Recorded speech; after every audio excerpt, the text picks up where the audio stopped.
On me demande quelquefois: comment comprenez-vous les leçons de choses qui ont pour fin de donner aux enfants une première idée de la nécessité extérieure?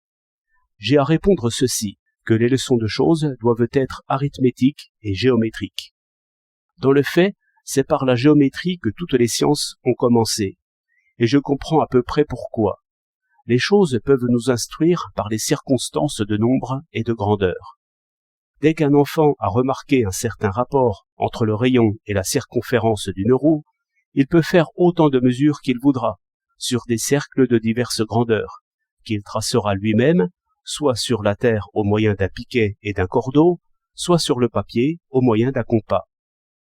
Les plus profondes études sur le cercle, les angles et les cordes ne seront que la suite de cette investigation directe, et qu'un perfectionnement de cette méthode d'observation qui ne laisse rien à deviner, ni à supposer.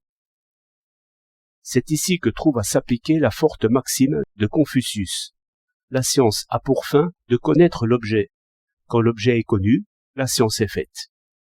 Et si quelqu'un doute si 2 et 2 font 4, c'est qu'il ne sait pas bien ce que c'est que 2, 3 et 4. Que l'on considère des noix, des osselets, des petits cubes de bois ou des points sur le papier, on arrivera vite à connaître le contenu de ces nombres, à les faire et à les défaire, sans qu'il y reste rien de caché. C'est pourquoi je disais que la mathématique est la meilleure école de l'observateur. C'est même la seule. Hors des nombres et des figures, il n'y a point d'observation au monde qui ne nous trompe, et qui ne veuille être redressée.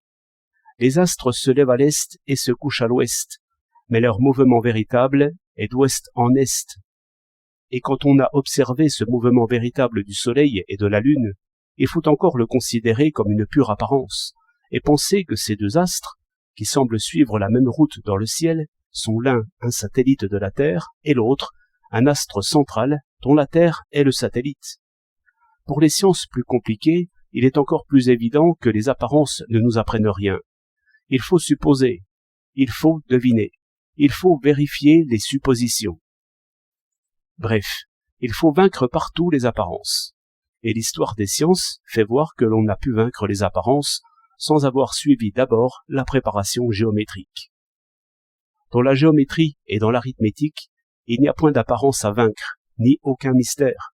Quand j'ajoute 5 à 7 pour faire 12, l'opération est entièrement transparente. Il ne s'y passe rien que je ne sache. Pareillement, si, faisant tourner le cordeau autour du piquet jusqu'à le ramener à la première position, j'ai produit toutes les circonstances possibles de la grandeur angulaire. Aussi, voyons-nous que ces connaissances sont les premières qui se soient délivrées des génies et des dieux.